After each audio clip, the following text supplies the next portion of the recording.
tous, ici Charlie King et aujourd'hui, comme vous pouvez bien voir comment je suis habillé, je vais vous faire encore une petite critique ciné avec un peu de retard malheureusement parce que j'ai eu très peu de temps pour aller le voir à l'occasion. Et bien sûr, ce que je vais vous parler, c'est bien sûr le film Indiana Jones et le cadran de la destinée qui est réalisé par James Mangold, oui, qui remplace Spielberg. Cette fois-ci, ce n'est plus Spielberg qui s'occupe de la réalisation. Je crois que Spielberg, il est seulement que producteur, je pense. Je crois, ouais. Mais en tout cas, non, c'est pas lui qui le réalise. Là, le réalisateur, c'est James Mangold, qui je crois qu'il est connu pour avoir fait le film Logan, je pense que c'est lui. Avec toujours en vedette Harrison Ford, Phoebe Waller-Bridge et Mads Mikkelsen. Alors, qu'est-ce que parle un peu de ce film? Bon, alors je vais essayer de le résumer en bref. Là, déjà, le film, ça débute en 1945, dans laquelle Indiana Jones et son ami Basil Shaw récupèrent, après une bataille contre les nazis, un cadran qui est bien sûr le cadran de la destinée, qui est une machine qui a été fabriquée. Il a aussi un nom, c'est l'antiscriterme, voilà, enfin on va l'appeler plutôt le cadran de la destinée, ça sera beaucoup mieux. Et dans laquelle il récupère ce cadran qui était fabriqué par Archimède, le célèbre mathématicien, dans laquelle on raconte que ce cadran permet en fait d'ouvrir des brèches temporelles dans lesquelles on pourra voyager dans le temps en franchissant avec. Et puis après, on revient tout de suite là où tout va se passer dans tout le reste du film, c'est-à-dire à l'été 1969, dans laquelle on découvre un Harrison Ford qui est maintenant vieux, qui est maintenant à la retraite, là, et dans laquelle sa filleule Elena, qui est bien sûr la fille du type que je vous ai parlé de tout à l'heure, là, qui débarque tout de suite dans sa vie, et du coup l'histoire même du cadran, le cadran de la destinée aussi refait surface, et dans laquelle bien sûr Indy sort tout de suite de sa retraite, et du coup l'aventure l'appelle pour la quête du cadran et tout ça, pour retrouver en fait le reste des cadrans, et ensuite vous connaissez la suite. Bon, bien sûr je vais éviter de spoiler un petit peu plus à partir de maintenant parce que je vais vous spoiler un petit peu plus tard. Alors en gros, qu'est-ce que j'ai pu penser de ce film? Franchement c'est trop compliqué de le dire. À la fois je vais dire bon, en tout cas c'est sûr que le film n'est, c'est un peu compliqué de le dire. Ça se voit que à la base la licence Indiana Jones, c'est sûr que c'est une licence qui était très nostalgique pour nous. C'est sûr que même pour moi c'est carrément un héros de mon enfance et tout. Voilà, c'était vraiment le célèbre personnage qu'on aimait beaucoup découvrir dans les années 80 et bien sûr le début 90. Mais aujourd'hui, qu'est-ce qu'on peut penser du Indiana Jones version 2023? Déjà, c'est un peu compliqué de revenir dans la nostalgie sur les personnages cultes des années 80. Déjà qu'on avait essayé encore de le faire en 2008 avec le Royaume du Crâne de Cristal, et encore que ce film, là j'ai un peu du mal encore à apprécier ce film là, déjà qu'en ce moment même je n'ai vu que 2 fois ce film, seulement que 2 fois. Encore le deuxième, ça va, je commence un peu à me rattraper là-dessus parce que je crois que j'ai dû le laisser un peu vieillir un peu ce film pour que je l'apprécie un peu plus.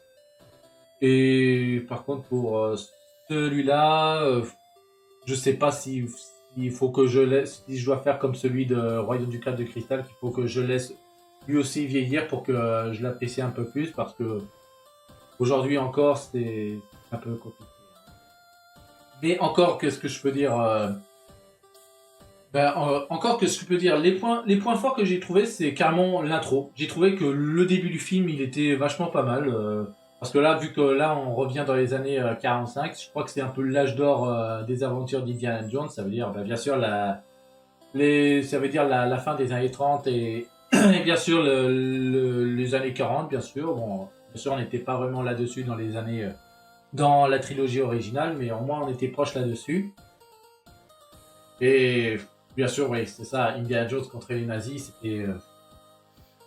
c'est bien sûr le truc qu'on aimait bien dans la trilogie originale, bon, sauf le 2, bien sûr, parce que le 2, c'est sûr, il n'y avait pas de nazis dans ce film. Mais au moins j'ai beaucoup aimé, et surtout même l'effet numérique qui permettait en fait de faire rajeunir Harrison Ford pour qu'il ait la même gueule qu'il avait dans les années 80, enfin la gueule qu'il avait dans l'époque de la Seconde Guerre mondiale. Franchement, j'ai trouvé que c'est assez bien aussi. On a l'impression d'avoir revu la même gueule d'Harrison Ford dans les années 80. Ça va.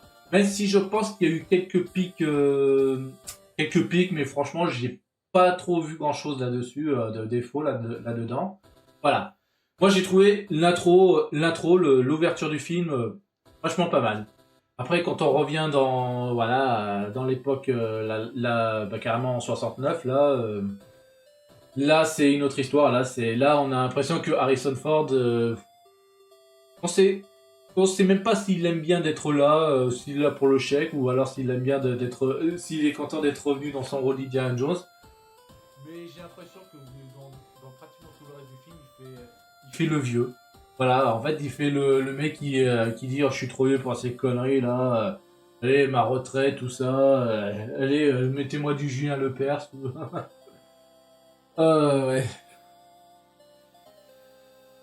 Ouais, bah en gros, on va dire, ça va. Il fait une bonne prestation, même s'il essaie de nous sentir que ça y est, il est trop vieux pour ses conneries. Voilà. Et franchement, les autres points faibles, forts et tout ça, bah. Les points forts, ça reste toujours les effets spéciaux, c'est pas mal, mais après, j'ai pas grand chose à dire sur les critiques, surtout les critiques. Après, qu'est-ce que je peux penser aussi en point négatif? Moi, j'ai trouvé que, en point négatif, je trouve que le film était un peu trop lent là. Le film dure 2h40, mais je pense que le film aurait pu durer au moins peut-être 2h10, 2h15, parce que je pense que il y a eu beaucoup trop de lenteur. Bah, je trouve qu'il y a deux lenteurs que j'ai trouvé dans ce film. C'est bien sûr les courses poursuites, parce que je trouvais qu'il y a beaucoup trop de courses poursuites. Je trouve qu'il y en avait quatre dans le film, et je trouve que quatre courses poursuites là, je crois qu'il y en avait une à cheval dans Washington, ensuite une autre au Maroc, ensuite ouais, je trouve il y avait trop de courses poursuites là, c'était lassant là. Encore oui, je sais qu'il y a eu des courses poursuites aussi dans la trilogie originale, mais seulement mais seulement il n'y en a eu pas eu aussi nombreux que dans celui-ci. Mais au moins, ils étaient cultes, au moins, tu avais quelque chose qui était assez inédit, comme par exemple dans le Temple Maudit, tu avais au moins une course-poursuite, tu avais une course-poursuite qui se passait carrément c'était carrément des courses-poursuites en chariot, là, dans les mines, et ça, c'était assez inédit et assez culte, on va dire, oui. Bon, je vais pas dire culte, mais au moins, c'est mémorable. Alors que dans celui-ci, mais tu te lâches très vite parce que c'est trop lent. 4 courses-poursuites, c'était trop lent. Et surtout, l'autre chose qui était trop lent, c'est que on dirait que les personnages ils essayent de beaucoup trop nous expliquer sur les sujets, sur le cadran, sur l'aventure, tout ça. Mais ça va, je crois qu'on aurait vite compris en 1 minute, mais on dirait qu'ils veulent nous expliquer en 5 minutes. Et ça aussi, c'est trop lent là. Franchement, je crois que le film aurait pu durer au moins 2h10, ça pourrait passer. Après qu'est-ce que je peux dire d'autre? Moi, les autres points faibles, c'est peut-être les personnages secondaires, peut-être. Je trouve que le personnage secondaire, genre la filleule de Indy, qui s'appelle Elena, oui, ça y est, je me rappelle, là. Qui, ouais, déjà que c'est un peu compliqué, déjà ils nous balancent tout de suite des personnages qui nous fait croire qu'on les connaît par cœur, que bien sûr, eux, les personnages se connaissent par cœur parce que c'est sa filleule et tout ça, mais par contre, nous, spectateurs, on sait pas qui elle est, on l'a jamais vu dans les autres films, on l'a jamais vu dans un univers étendu, tout ça. En fait, on la connaît que maintenant. Et là, c'est pareil, genre, ouais, super, mais bon, le problème, c'est que nous, on sait pas qui c'est. Enfin, oui, c'est la fille de l'autre qu'on a vu dans le début de ce film-là. Mais encore, c'est un peu compliqué. Encore, si c'était peut-être la fille d'un personnage qu'on a connu peut-être dans les précédents films, ok. Par exemple, si c'était genre la fille de Marcus, la fille de Marcus qui était le collègue de Indy dans la trilogie originale, d'accord, là c'est pas le cas, vu que elle c'était la fille aussi d'un personnage qu'on n'a jamais connu aussi dans les précédents films. Pardon. Pareil. Encore, ça aurait été aussi la fille de. Ah, de l'autre, le personnage, je me rappelle plus de son nom, qui est joué par John Hurt dans Le Royaume du Crâne de Cristal. Là, ça aurait été pareil. Je crois qu'il s'appelait Osley, ouais, le personnage. Mais non. Voilà, du coup, voilà. Voici la filleule d'Indy. Et voilà, bah, on va faire en sorte que vous la connaissez depuis longtemps. Voilà, même si on l'a jamais vue dans les précédents films, qu'on n'a jamais entendu parler dans les précédents films aussi, et que c'est aussi la fille d'un personnage qu'on n'a jamais vu aussi dans les précédents films. On s'en fout, au moins, elle est là. Et je crois qu'on l'intègre beaucoup trop vite là que. Voilà, c'est ça. Le seul défaut, c'est que je trouve qu'on l'a beaucoup trop intégré trop vite, comme si c'était un personnage qu'on la connaissait déjà. Après, t'avais un autre personnage qui est vachement inutile, c'est un. Ah, je me rappelle plus son nom, je crois qu'il s'appelait Teddy, je crois. Oui, c'est un. Bah, le gamin qui accompagne bien sûr Elena là, qui sert pratiquement à rien. En fait, il fait juste le demi-lune marocain, puisque ouais, vu qu'on le rencontre au Maroc, du coup, il fait un peu le demi-lune marocain et je trouve qu'il est vachement inutile là. En fait, c'est ça. En fait, il est là pour faire le demi-lune.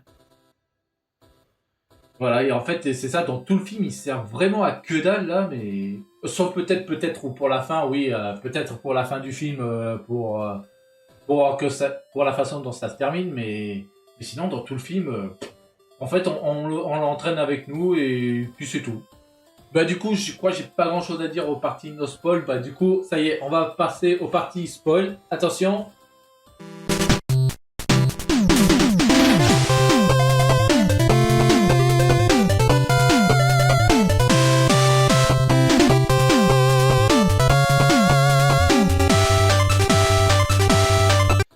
Voilà, du coup, partie spoil.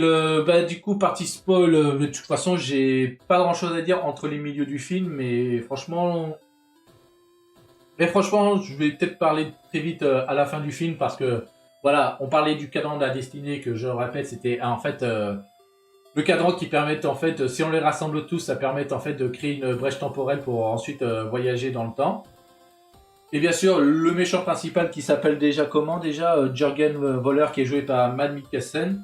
En fait, son but c'est de récupérer en fait tous les morceaux du cadran pour ensuite voyager en 1939 dans laquelle il voudrait tuer Hitler et prendre sa place.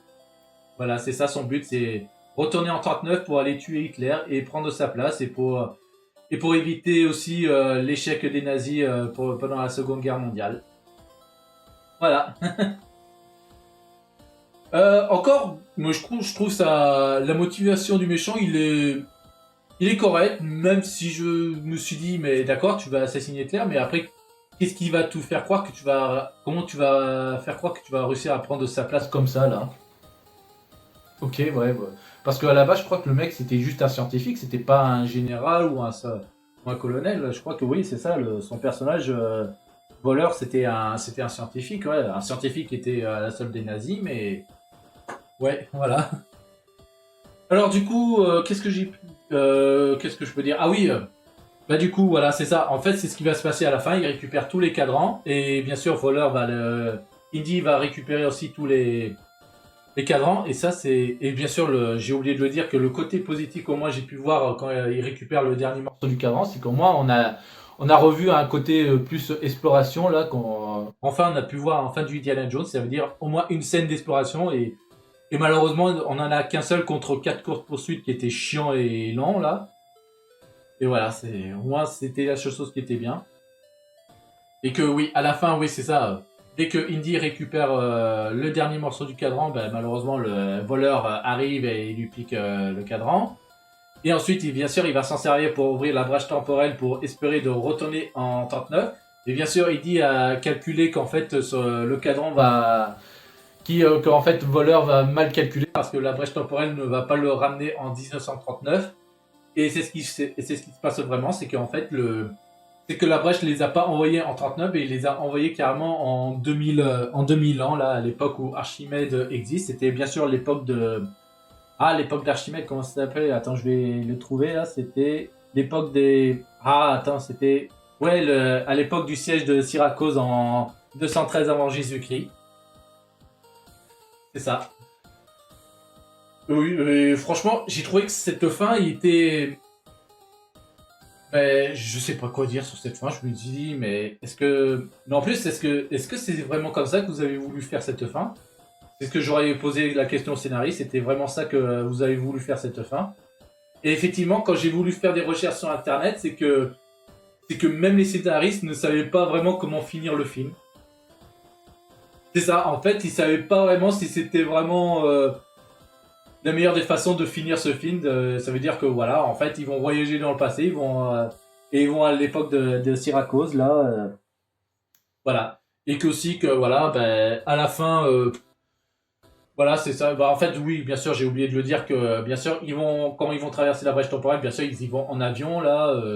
Et suivi par le demi-lune marocain qui, bien sûr, le seule chose utile qu'il va faire dans le film, c'est bien sûr de piloter l'avion derrière et ensuite de les suivre pour ensuite qu'ils puissent rentrer chez eux. Et surtout que je demande comment il fait pour piloter un avion. Je pense pas que il savait piloter un avion, mais c'est pas grave. Hop, vas-y, on lui dit, bah tiens, bah tiens, tu vois cet avion, vas-y, va piloter cet avion. Et en plus, on sait même pas s'il sait vraiment le faire, mais en fait, on voit qu'il arrive à le faire. Voilà. Et du coup, voilà, dès qu'ils arrivent à l'époque de Syracuse, bah, bien sûr, t'as les bombardiers, t'as le bombardier allemand qui se fait, bien sûr, catapulter par les Romains et tout ça, et facilement, bien sûr, parce qu'on voit bien que l'avion se fait carrément endommager par des catapultes, des flèches, tout ça, par des Romains.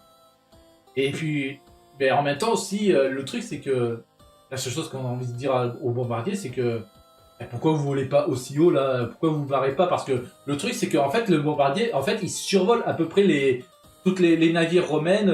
Il survole juste à quoi? À peu près genre dans les 1000 mètres d'altitude entre les navires et le bombardier. Là, ça veut dire qu'ils étaient vachement assez bas exprès pour que les Romains puissent le catapulter et tout, hein. Ouais, mais non, je sais pas pourquoi. L'idée, en fait, c'est qu'ils auraient pu voler un peu plus haut pour éviter que les Romains les catapultent. Mais non, en fait, ils font exprès de voler juste à quelques millimètres d'eux exprès pour que les Romains puissent les toucher. Et c'est ce qui se passe. En fait, à la fin, le bombardier, ça y est, il se fait détruire. Et plus le personnage de Mikkelsen, ça y est, il se fait tuer là-dessus. Et bien sûr, Indy, bien sûr, survit. Et à la fin, il rencontre Archimède. Elena, Indy, tout ça, ils vont rencontrer à la fin Archimède et qu'à la fin, du coup, t'avais Indy que je sais pas pourquoi ça lui a toqué à la tête en disant qu'il avait l'envie de rester ici à cette époque. Voilà.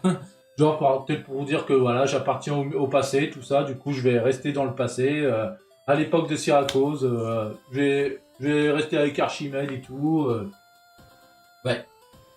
Et bien sûr, le film va pas se finir de cette façon, non, il va pas rester, c'est juste Elena va l'assommer et le ramène en 69, et bien sûr, le truc, ce qui va se faire, c'est que... Et bien sûr, le film se conclut sur la réconciliation de Marion. Ah oui, c'est vrai, j'avais oublié d'en parler, bien sûr, qu'il y a aussi un petit drama là-dessus, c'est que, voilà, Indy, il est en procédure de divorce avec Marion, là, bien sûr, la femme qu'il a épousée dans le dernier, dans Royaume du Graal de Cristal, là. Parce que ce dernier, bien sûr, étant donné que Shia LaBeouf faisait un petit peu des conneries, un petit peu derrière ce qu'il faisait un peu, alors c'est sûr qu'on pouvait pas le rappeler pour sa suite.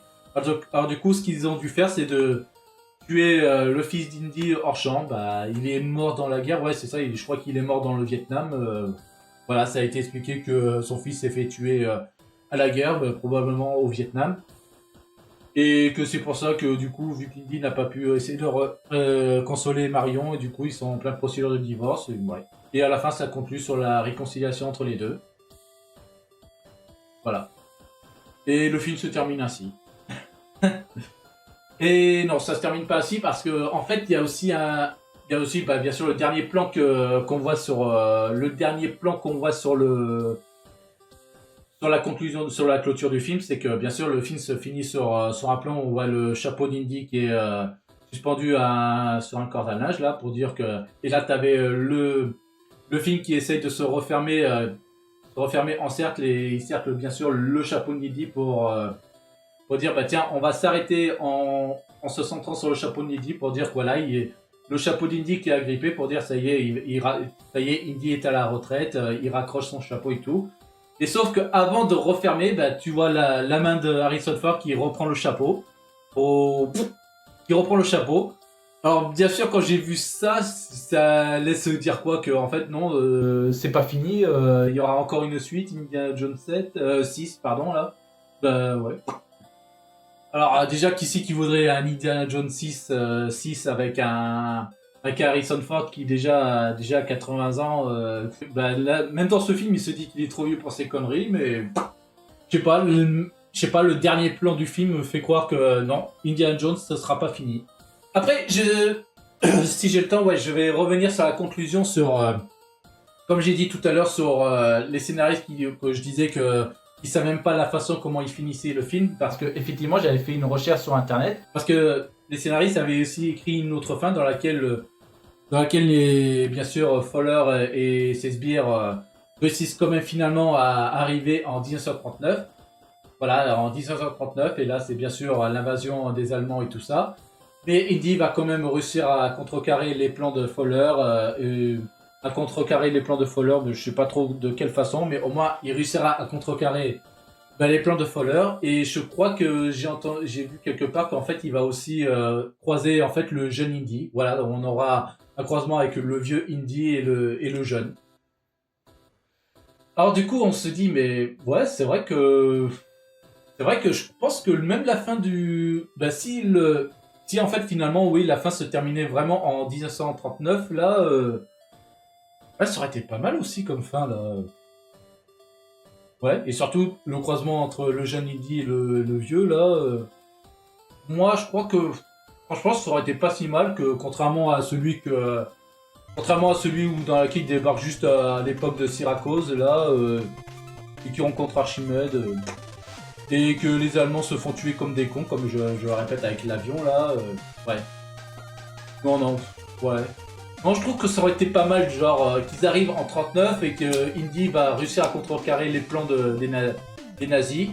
Ça c'est pas mal, parce que là, dans cette fin-là avec les Syracuse, Indy n'a rien contrecarré, c'est juste Fowler qui a merdé sur son calcul, et il débarque dans cette époque, et après le bombardier se fait catapulter comme une merde. En fait, c'est ça, les nazis meurent comme des cons. Ça veut dire que oh là là, regardez, il y a des navires romains là en bas. Qu'est-ce qu'on fait? Bah descends plus vite, faut qu'on se fasse bombarder et tout ça là. Et à la fin, ouais, c'est ça, ils se font tuer comme des cons. En gros, je crois qu'ils ont fait un suicide. Ouais, après, dites-le moi en commentaire, savoir si en fait le film aurait pu mieux finir si c'était en 1939, ou alors si vous avez préféré celui-ci, quoi. Alors finalement, ouais, qu'ils auraient traversé le temps dans l'époque de Syracuse. Voilà. À vous de savoir quelle fin vous auriez préféré. Voilà. Bon, mais du coup, je crois que j'ai plus grand chose à dire. Mais à mon avis, je crois que j'aurais des oublis à dire là-dessus. Mais quant à vous, dites votre avis, ce que vous en pensez. N'hésitez pas à le commenter. Et puis, bien sûr, ce que je dis là-dessus, c'est mon avis personnel. Alors, bien sûr, je n'ai pas l'avis absolu, je n'ai pas la critique absolue, effectivement. Voilà, du coup, chacun son avis. Et moi, mon avis, c'est genre que ouais, bon, finalement, ouais, Indiana Jones, c'était peut-être mieux avant. Voilà. Et ah oui, j'ai oublié de dire que c'est vrai que le réalisateur James Mangold, encore j'ai trouvé que ce type, j'ai l'impression quand on voit la façon comme il réalise, c'est qu'on dirait qu'il essaye de faire comme du Spielberg. Enfin, bien sûr, il pouvait faire ce qu'il voulait, mais à mon avis, il a fait exprès de faire comme du Spielberg pour éviter, bien sûr, de pas trop casser le code là. Et je trouve que des fois c'est un peu dommage. Et surtout les musiques, toujours composées par John Williams. Ouais, j'ai trouvé que les musiques font le café, c'est tout. Le film fait le café, c'est pas très mémorable et tout. Ouais. Surtout que même le thème d'Indiana Jones, je crois qu'on l'entend que 2 fois dans le film, genre une fois dans le début avec le train. Et à la fin au générique. Voilà, mais c'est un peu dommage. Du coup, ça y est, dites-moi votre avis, et bien sûr, si je vous conseille d'aller voir ce film, encore si vous êtes encore gros fan de Indiana Jones, allez-y, foncez le voir. Mais après, je pense que si vous êtes trop nostalgique avec les Indy des années 80 et que vous pensez que finalement faut pas que Indy ça vieillit, que faut pas que genre qu'on voit du Indiana Jones version 2023, du coup ça risque de vous piquer un peu là. Bon si vous aimez plutôt voir un Indiana Jones assez trop vieux et tout, allez-y. Voilà, du coup je vous laisse, et surtout n'hésitez pas encore une fois de donner votre avis en commentaire. Et puis d'ici là, je vous dis à plus, sayonara et ciao.